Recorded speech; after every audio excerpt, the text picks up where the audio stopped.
Hey everyone, welcome back to our YouTube channel. In this quick tutorial, I'll show you how to add a custom watermark to your chart in TradingView. Perfect for branding or making your charts stand out.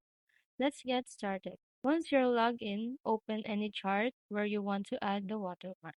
Look on the left corner of your screen and click this icon. Go to Image and choose the image you want to put here.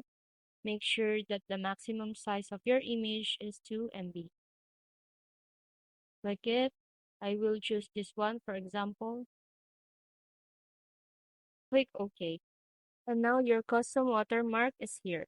Once you're happy with how it looks, right-click the text and select Lock so it doesn't move around while you work. And that's it.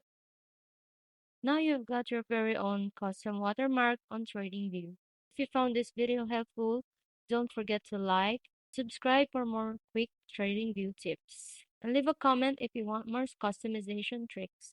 See you on the next one.